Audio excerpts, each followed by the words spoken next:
Resonance Vijayawada. So resonance అనేది quota నుంచి start అయింది, 2007లో స్టార్ట్ అయింది ఇది. సో 2012 నుంచి ఫ్రాంచైజ్ మోడ్లోనే స్టార్ట్ అయింది. ఇప్పుడు మీరు గూగుల్లో సెర్చ్ చేసినా కానీ నాకు రెజొనెన్స్ సంబంధించి ఫ్రాంచైజ్ కావాలి అంటే 2.5 లక్షల నుంచి 10 లక్షలు. అంటే మీకు బిజినెస్ చేయాలని థాట్ ఉంటే you can be the part of, నీకు ఒక ఎంథ్యూజియాజం ఉంటే you can be the part of resonance franchise మీరు తీసుకోవచ్చు. అయితే టోటల్ ఇన్వెస్ట్మెంట్ వచ్చేసి 5 to 10 lakhs, రాయల్టీ 40% వరకు ఉంది. సరే, ఇదంతా నేను ఎందుకు చెప్తున్నాను అంటే కొంతమంది స్టూడెంట్స్ రెజొనెన్స్ విజయవాడలో నేను జాయిన్ అవ్వచ్చా అని నన్ను అడగడం జరిగింది. సో దానికి సంబంధించి ఈ వీడియోలో నేను మాట్లాడడానికి ప్రయత్నం చేస్తున్నాను.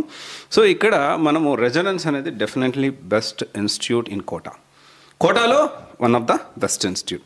అయితే ఇక్కడ మనం అర్థం చేసుకోవాల్సిన విషయం ఏంటి అంటే అక్కడ బెస్ట్ ఉంది కదా, వీళ్ళు ఒక ఫ్రాంచైజ్ ఇచ్చారు కదా, ఇక్కడ విజయవాడలో కూడా సేమ్ కోటాలో ఉన్నలాగా మంచి ఫ్యాకల్టీ వస్తారా ఆర్ సేమ్ ఫ్యాకల్టీ వస్తారా, పాయింట్ నెంబర్ 1. తర్వాత లేదా లోకల్ ఫ్యాకల్టీ వస్తారా, తర్వాత మెటీరియల్ కూడా అక్కడి నుంచి వస్తుందా, ఇక్కడ సింక్ ఎలా అవుతుంది, అక్కడి నుంచి మెటీరియల్ వస్తుంది, మరి సింక్ ఎలా అవుతుంది అది ఒకసారి మనం ఖచ్చితంగా అబ్జర్వ్ చేయాలి, తెలుసుకోవాలి. అండ్ టెస్ట్ సిరీస్ ఇక్కడ ఏంటి అంటే ఇక్కడ సిలబస్ ఒకలా జరుగుతుంది, అక్కడ సిలబస్ అంటే ఎవ్రీ క్లాస్ ఇస్ డిఫరెంట్. ఇక్కడే సపరేట్ టీం ఉన్నారా లేదా, అండ్ కోఆర్డినేషన్ ఎలా ఉంటుంది, కోఆర్డినేషన్ అనేది ఉంటుందా, దానికి సంబంధం ఉంటుందా, లేకపోతే దీని సపరేట్ బాడీనా, క్లారిటీ. అండ్ దెన్ సపరేట్గా టీం ఉన్నారా లేదా, సపరేట్గా టెస్ట్ సిరీస్ కోసం, సపరేట్గా డౌట్స్ క్లియరెన్స్ కోసం, సపరేట్గా ఫ్యాకల్టీ, ఓకే, సపరేట్గా స్ట్రెస్ ఫీల్ అవ్వకుండా అలాంటి వాటికి.